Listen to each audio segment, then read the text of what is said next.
हाल ही में किस राज्य ने 1000 साल पुरानी जैन मूर्ति कला, बहुत इंपॉर्टेंट है, जब इस सीढ़ियों पे बैठ के एक छोटा सा 150 रुपए के टेबल पर बैठ के या वीडियो शूट करता था, मोबाइल का सीधी देख लीजिए वगैरह वगैरह, और आज ये हैरियर पे चलता है, करोड़ों रुपए का घर बना रहा है, लगभग करोड़ों रुपए ये कमाता है उससे। नमस्कार दोस्तों, कैसे हैं आप सब? मैं रवि प्रकाश, डिस्कवरी ऐसी अकेडमी के यूट्यूब परिवार में आप सभी लोगों का हार्दिक वंदन है, स्वागत है और क्रांतिकाली इस्तेकबाल है।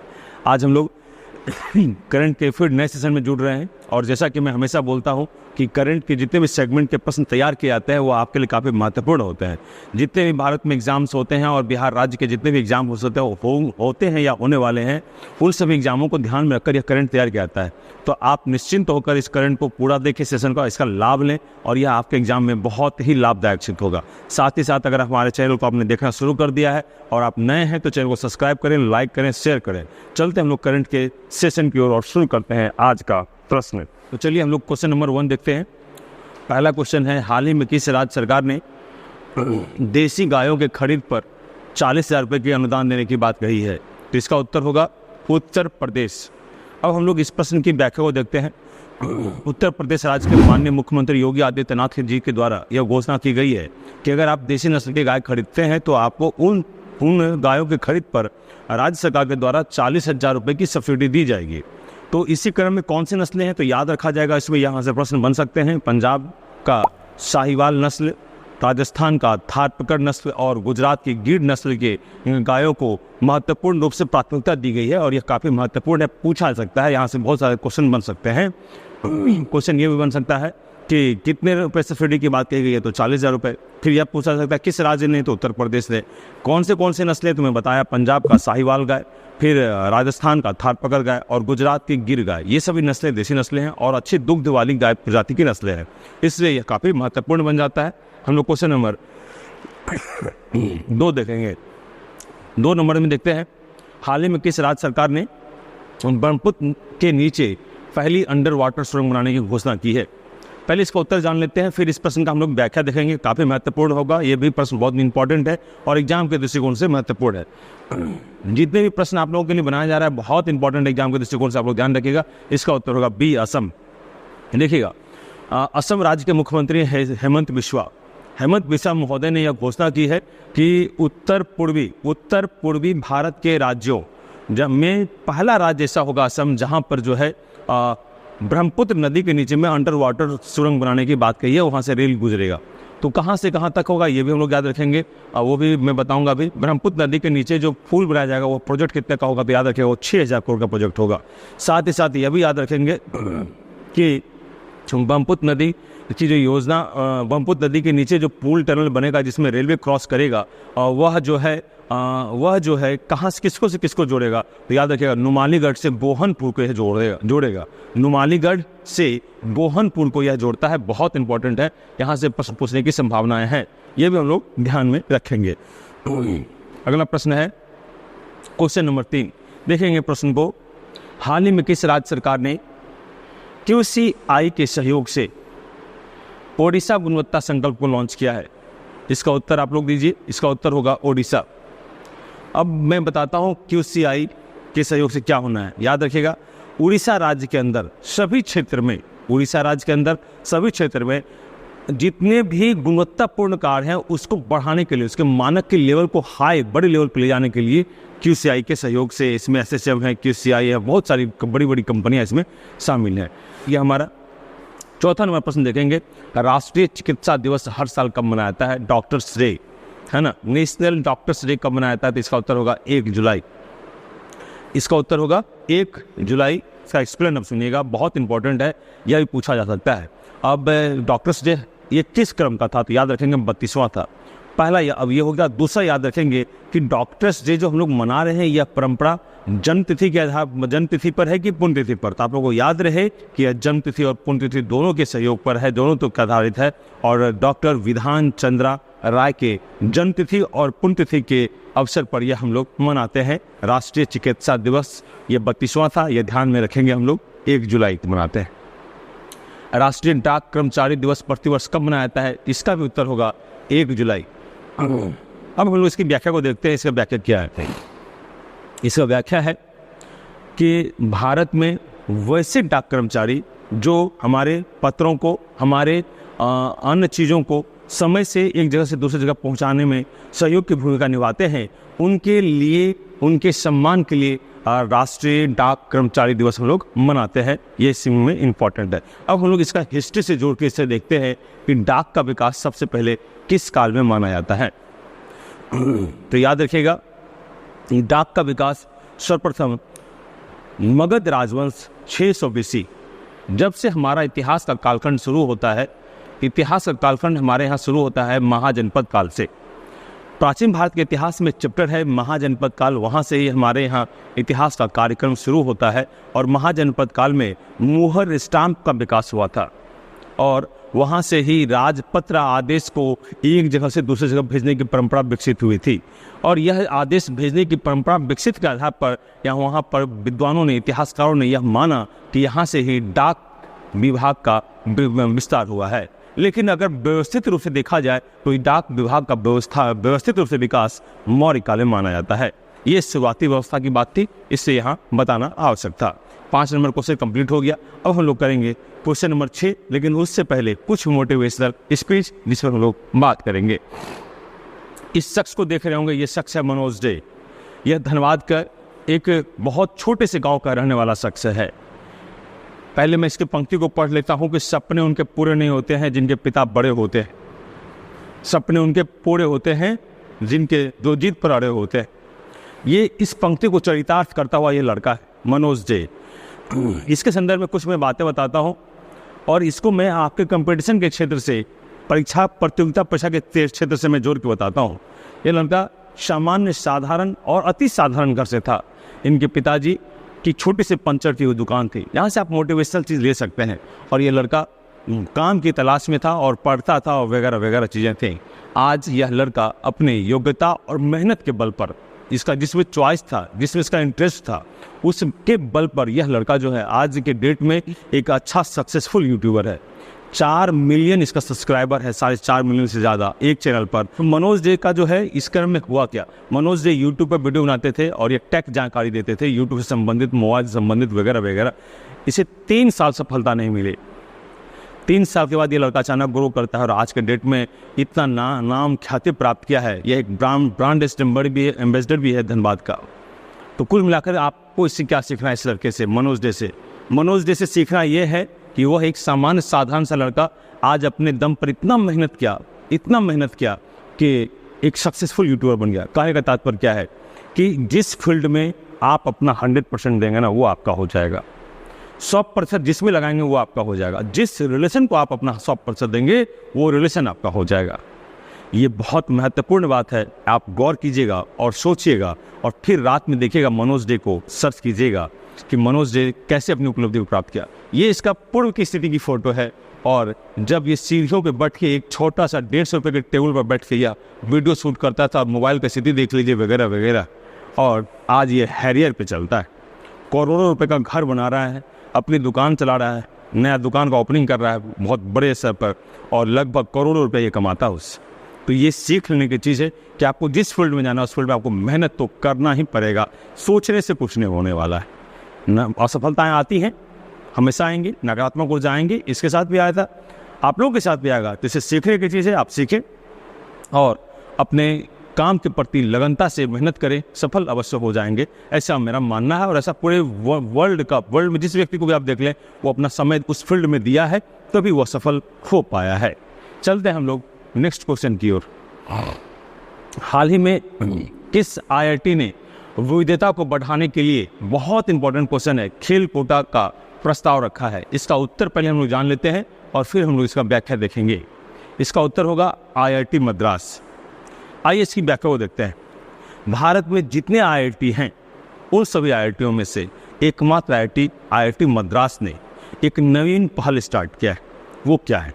वो नवीन पहल है राज्य स्तर पर, राष्ट्रीय स्तर पर और अंतर्राष्ट्रीय स्तर पर खेल की दुनिया में जो बेहतर से बेहतरीन किए हैं उनके लिए खेल कोटा का प्रावधान IIT मद्रास कॉलेज में किया गया है। ये बहुत इंपॉर्टेंट है। भारत में जितने IIT हैं उन सभी IIT में से ये प्रथम है, इसीलिए महत्वपूर्ण है। ये पूछा जा सकता है परीक्षा के दृष्टिकोण से। आगे देखेंगे, हाल ही में हेमेटोपोएटिक सिस्टम से ट्रांसप्लांटेशन किससे संबंधित है, ये भी बहुत इंपॉर्टेंट है। आपको पहले मैं इसका उत्तर बताता हूँ, फिर मैं इसका व्याख्या बताऊंगा। इसका उत्तर होगा डी, गर्भनाल के स्टेम सेल कोशिकाओं के माध्यम से उपचार। पहले याद रखिएगा, हेमेटोपोएटिक स्टेम सेल अभी बहुत चर्चा में था। चर्चा में क्यों था?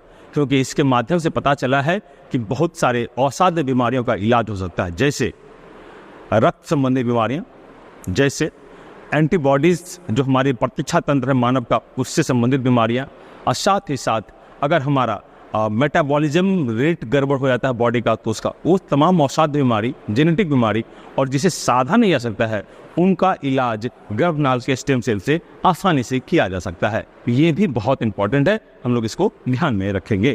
क्वेश्चन नंबर 8 की ओर बढ़ते हैं और देखते हैं, हाल ही में माननीय प्रधानमंत्री मोदी जी को किस देश का सर्वोच्च सम्मान ऑर्डर ऑफ द नाइल से सम्मानित किया गया है? बहुत इंपॉर्टेंट है। हम लोग पर इसके उत्तर को देखेंगे, फिर इसके व्याख्या को देखेंगे, फिर क्वेश्चन कैसे पूछेगा वो भी देखेंगे। इसका उत्तर होगा मिस्र। याद रखेंगे, माननीय मोदी जी को अभी हाल ही में मिस्र का सर्वोच्च सम्मान पुरस्कार, उसका नाम है ऑर्डर ऑफ द नाइल। ये अब हम लोग बात करेंगे इसकी व्याख्या का, फिर बताएंगे क्वेश्चन कैसे पूछा जा सकता है। देखिएगा, ऑर्डर ऑफ द नाइल पुरस्कार जो है मिस्र देती है। कब से दे रही है? 1915 से यह दे रही है। अब ये ध्यान रखिएगा, यह क्यों दिया जाता है, किस क्षेत्र में काम करने के लिए? यह 2 सेगमेंट में दिया जाता है। पहला, पूरे वैश्विक स्तर पर मानवों के जीवन में सुधार लाने के लिए, सोशल रिफॉर्मर के रूप में उभरने के लिए, उनके जीवन को अच्छा बनाने के लिए जो कार्य किया था उसके लिए भी दिया सकता है वैश्विक स्तर पर। और दूसरा कारण क्या है, मिस्र के अंदर, मिस्र में उस तरह के बड़े काम को करने के लिए भी दिया जाता है। तो इसलिए अभी माननीय प्रधानमंत्री को मिस्र के द्वारा ऑर्डर ऑफ द नाइल पुरस्कार से सम्मानित किया गया है। हम लोग ध्यान रखेंगे। प्रश्न कैसे पूछा सकता है, ऑर्डर ऑफ द नाइल पुरस्कार कब से शुरू हुआ? तो हम लोग उत्तर याद रखेंगे 1915 से। फिर है, यह किस क्षेत्र कब दिया जाता है, किस कार्य के लिए? याद रखेंगे 2 कार्य के लिए, वैश्विक स्तर पर, वैश्विक स्तर पर इंसानियत की समाज को मदद करने वाला, बढ़ाने वाले व्यक्ति को दिया जाता है। और मिस्र के अंदर, मिस्र देश के अंदर जो उस तरह के विकासात्मक कार्य किए हैं, मानव जाति को सुरक्षित किए हैं, मानव जाति के उत्थान के लिए काम किए हैं, तब ये दिया जाता है। तो ये भी ध्यान में रखेंगे, इस तरह से बस पूछा जा सकता है, हम लोग इसको भी ध्यान में रखेंगे। 9 नंबर क्वेश्चन देखते हैं, हाल ही में किस राज्य ने 1000 साल पुरानी जैन मूर्ति कला, बहुत इंपॉर्टेंट है, कि अनोखी पहल की पहचान की है? पहले इसका उत्तर देंगे और फिर जो है हम इसका व्याख्या बताएंगे। बहुत अद्भुत प्रश्न है ये। इसका उत्तर होगा बी, हैदराबाद। क्योंकि इतिहास में इसकी चर्चा हुई है जैन की, तो हम लोग इसके बारे में अब बात करेंगे। याद रखिएगा, जैन धर्म का संस्थापक ऋषभदेव है। जैन धर्म की स्थापना ऋषभदेव ने किया। और जैन धर्म में एक शब्द आता है तीर्थंकर। तीर्थंकर जैन के साधुओं को कहते हैं और उनके द्वारा मोक्ष प्राप्ति के साधन के नियम को बताया जाता है। इसमें जैन धर्म में कुल 24 तीर्थंकर हुए, जिसमें पहले हैं ऋषभदेव और अंतिम हैं महावीर स्वामी। महावीर स्वामी 24वें तीर्थंकर है और उन्होंने इस धर्म में आकर, जब जैन धर्म के विकास की बात हुई, तो इन्होंने बहुत नए आयाम स्थापित किए। इसमें जैन धर्म के विकास के लिए, जैन धर्म के भावनाओं में मानवों के उत्थान के लिए अनेकों कार्य किए गए। जैन धर्म में तीर्थंकर की बात हुई, कैवलिन की बात हुई, निर्जरा की बात हुई, संबर की बात हुई। ये तमाम जैन धर्म से प्रश्न पूछे जा सकते हैं। फिर यह भी इम्पोर्टेंट बनता है कि जैन धर्म में मुक्ति के लिए क्या उपाय था। तो इसमें जो सब, जहाँ मुझे लगता है कि जैन धर्म थोड़ा सा कमजोर पड़ गया, इसमें कहा गया है कि मुक्ति, मोक्ष उसी को प्राप्त होगा जो आत्मदमन, खुद का आत्मदमन अर्थात अपने शरीर को जो कष्ट देगा उसको उसे मोक्ष की प्राप्ति होगी। अर्थात भूखे रहकर अंतिम अवस्था में वह अपने प्राण को त्याग कर सकता है, जिसे संलेखना कहा गया है। तो जैन धर्म के से महत्वपूर्ण बातें हैं।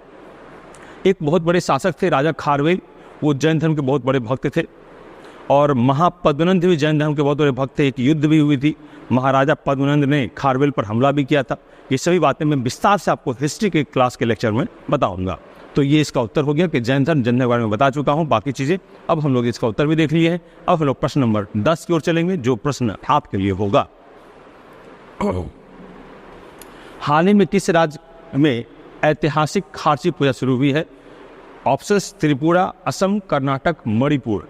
उत्तर आपको देना है और नाम मुझे लेना है कल। कल जो प्रश्न दिया था उस प्रश्न का उत्तर आज देखते हैं क्या है। आज जिनका उत्तर गलत है उनका नाम के साथ मैं बोलूँगा, उनका उत्तर गलत आया है, और जिनका उत्तर सही है, क्योंकि आज कल जो प्रश्न मिला था वो प्रश्न थोड़ा सा आपके लिए डिफिकल्ट लगा मुझे, क्योंकि बहुतों का उत्तर आज गलत आया है। Saint Petersburg International Economic Forum में किस क्षेत्र पर चर्चा पर जोर दिया गया है? इसमें उत्तर होगा वित्त निवेश, ये भी है। ऊर्जा और प्राकृतिक संसाधन, ये भी है। प्रौद्योगिकी और नवाचार, ये भी है। अर्थात इसका उत्तर होगा, इसका उत्तर क्या मारिएगा आप लोग? डी। बहुत लोगों ने इसका उत्तर सिर्फ ए दिया है, जो कि सरासर गलत है, लेकिन फिर भी मैं उसे लाइक भी दिया हूँ और दिल भी दिया हूँ, इमोजी। चलिए, आज ये आप लोगों के संकेत है, कल उन लोगों के नाम को नहीं लिया जाएगा, ना स्क्रीन पे लाया जाएगा।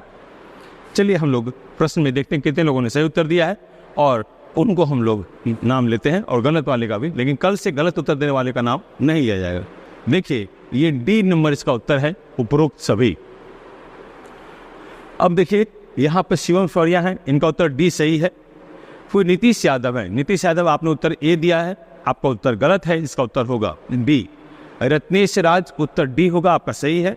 फिर है शाहीन, ए है, आपका भी उत्तर गलत है शाहीन, आपका उत्तर डी होना चाहिए। सुमन कुमार, उत्तर डी होना चाहिए, गलत है आपका। अनमोल, उत्तर सही, डी, वेरी गुड अनमोल। और फिर आनंद कुमार तो सिर्फ जय हिंद लिखते हैं, उत्तर देते नहीं हैं। फिर वर्षा है 10, डी लिखिए, सही उत्तर है। फिर राजेश कुमार हैं, उन्होंने उत्तर ए लिखा है, यह गलत उत्तर है, हम लोग ध्यान में रखेंगे, इसका उत्तर होगा डी।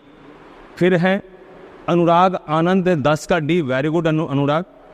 फिर है स्काई स्टडी सेंटर, 10 का डी सही है। फिर नीतीश कुमार कोई हैं, उनका उत्तर ए लिखा हुआ है, ये गलत है, इसका उत्तर होगा डी। फिर है साजन कुमारी, इसका उत्तर डी सही है। केशव कुमार, उत्तर ए लिखे हैं, यह गलत है, केशव कुमार आपका उत्तर ए गलत है ना। फिर राजेश कुमार, ये तो लंबा चौड़ा लिखे हैं और ये इसका उत्तर डी सही है। कुल मिलाकर मैं आप लोगों को एक निर्देश देता हूँ, जो लोग गलत उत्तर देंगे उनके उत्तर को कल से शामिल नहीं किया जाएगा, क्योंकि वो जगह ले लेते हैं और बहुत लोगों का नाम बच जाता है। तो आज मैं जान के ऐसा किया हूँ ताकि कल मैं उन लोगों का नाम न ले पाऊँ, एक सूचना मैंने पहले आप लोगों को प्रेषित कर दिया है। अब बेसिकली आप लोगों ने ऐसा गलती क्यों किया, तो ये ध्यान रखिएगा, यह गलती आपसे हुई है क्योंकि आपने पूरे क्वेश्चन को नहीं पढ़ा है और चारों ऑप्शंस को नहीं पढ़ा है। अगर आपको प्रश्न सही करना है एग्जामिनेशन हॉल में, अपने जीवन में सफल होना है, तो इसे एक छोटा सा मैं तरीका और संदेश मैं रवि सर आपको दे के जाता हूँ। वो संदेश क्या है? प्रश्न हल्का हो या कठिन, एक बात तो जान लीजिए, अगर हल्का है तो सबके लिए है, कठिन है तो सबके लिए है। तो अगर हल्का है तब भी प्रश्न को पूरा पढ़ें और चारों विकल्प, पांचों विकल्प को पढ़ें, देन उत्तर दीजिए। और भारी है तब भी पूरे प्रश्न को पढ़िए, फिर पांचों विकल्प या चारों विकल्प को पढ़िए, फिर उत्तर दीजिए। इससे क्या होगा, आपके अंदर पेशेंस, स्थिरता आएगी और आपके प्रश्न जो पहले 4 से होते थे अब 6-7 से हो जाएंगे, गलती की संभावना कम हो जाएगी। मुझे लगता है बहुत लोग जानते होंगे, लेकिन हो सकता है जल्दबाजी में उन्होंने उत्तर ए दे दिया है, नीचे के ऑप्शंस को नहीं देख पाया होगा। इसलिए आप लोगों से मेरी गुजारिश है, इस ट्रिक का इस्तेमाल करेंगे, आप लोग अच्छा करेंगे। हम लोग मिलते हैं कल के वीडियो में, धन्यवाद।